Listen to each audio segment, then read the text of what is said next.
குப்புறப்படுத்தி தூங்குறது ஹராம், நின்றுட்டு தண்ணி குடிக்கிறது ஹராம், உட்காந்து தண்ணி குடிக்கணும். ஆனா அதெல்லாம் சயின்ஸ் இருக்கு தெரியுங்களா? நான் உட்காந்து தண்ணி குடிச்சுன்னா என்னோட தண்ணி வந்து இப்படி போகும்போது கால்ல இருந்து சர்க்குலேஷன் ஃபாஸ்டா வயிற்றுக்கு வராது. நின்றுட்டு குடிக்கும் போது உடம்பு இம்பேலன்ஸ் ஆகுது. அதுல நபிகள் நாயகம் இன்னொரு விஷயம் சொல்லியிருக்காரு, குரான்ல ஒவ்வொரு இவங்களும் ஃபாலோ பண்ற விஷயம், ஜன்னல் ஓரத்துல தூங்கக்கூடாது, வாசப்படிக்கு நேரா தூங்கக்கூடாதுன்னு. நான் வந்து இதுல என்ன இருக்கும், ஜன்னல் ஓரத்துல தூங்கினா சோ வாட் அப்படின்னா ரெண்டு விஷயம் இருக்கு. ஒன்னு, காலைல பொழுது விடிஞ்ச உடனே ஃபர்ஸ்ட் சன்லைட் நம்மளுக்கு டேரக்டா வருமா, சீக்கிரமா ஸ்லீப் டிஸ்டர்ப் ஆயிரும். ஒன்று. இன்னொன்று, ஜன்னலை திறந்து வச்சு தூங்குவோமா, அப்போ வந்து நம்மளுக்கு குளிர்ந்த காற்று வாடை காற்று பட்டு நம்மளுக்கு அஃபெக்ட் ஆகும். அந்த காலத்தில் வந்து ஃபேன் ஏசி கிடையாது இல்லையா, ஸோ அவங்க ஜன்னல் திறந்து வச்சு தூங்குவாங்க டேரக்டாக. அப்புறமா இன்னொன்று ராபரி. இவ்வளோ தூரத்துக்கு சேஃப்டி மெஷர்ஸை பார்த்து நம்மளுக்கு சொல்லி கொடுத்துருக்காங்க. அதே மாதிரி இப்போ வாசல் நேராகவும் தூங்கக்கூடாதுன்றது அது வந்து சாதாரண விஷயமா எடுத்துக்காம, இப்போ ஜன்னலோரம் என்னோட பெட் இருக்கு, என் வீட்டில் காட் இருக்குன்னா இன்னைக்கு தள்ளி போட்டுடலாம். லெஃப்ட் சைட் படுத்து தூங்குறேன் ஏன்னா என்னோட ஹார்ட்டுக்கு லோடு இருக்கக்கூடாது, அப்போ எனக்கு கம்ஃபர்டபுளாக இருக்கணும். நான் ஆனால் மீதி நாள் ரைட் சைட் படுத்து தூங்குறேன், நான் ஏன் குப்புறப்படுத்தி தூங்கக்கூடாது? அதே இந்த பேண்டமிக்ல மூச்சு கஷ்டமா இருக்கு, இருமல் வரல, குப்புறப்படுத்தி தூங்குன்றாங்க. என்ன சயின்ஸ் இருக்கு?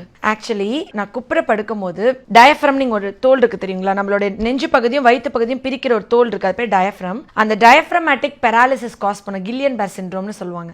அந்த டயஃப்ரமேட்டிக் பெராலிசிஸ்ல எனக்கு ஃப்ரீனிக் நர்வ் அஃபெக்ட் ஆயிரும். நான் மூச்சு உள்ள இழுக்குமோ என் வயிறு வெளியே வரணும், நான் மூச்சு வெளியே விடுமோ வயிறு உள்ள போகணும். ஆனா டயஃப்ரமேட்டிக் பெராலிசிஸ் வரும்போது மூச்சு உள்ள இழுக்குமோ வயிறு உள்ள போகும், ரிவர்ஸா நடக்கும், பிரீதிங் ப்ராப்பரா இருக்காது.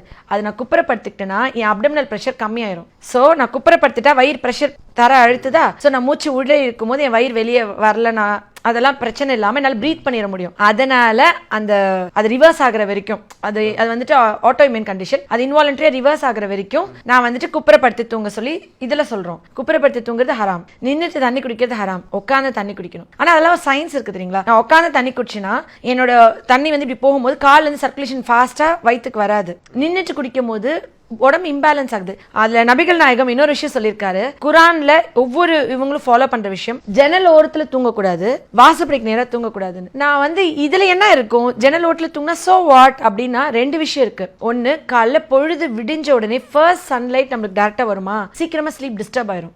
ஒன்று. இன்னொன்று, ஜன்னலை திறந்து வச்சு தூங்குவோமா, அப்போ வந்து நம்மளுக்கு குளிர்ந்த காற்று வாடை காற்று பட்டு நம்மளுக்கு அஃபெக்ட் ஆகும். அந்த காலத்தில் வந்து ஃபேன் ஏசி கிடையாது இல்லையா, ஸோ அவங்க ஜன்னல் திறந்து வச்சு தூங்குவாங்க டேரக்டாக. அப்புறமா இன்னொன்று ராபரி. இவ்வளோ தூரத்துக்கு சேஃப்டி மெஷர்ஸை பார்த்து நம்மளுக்கு சொல்லி கொடுத்துருக்காங்க.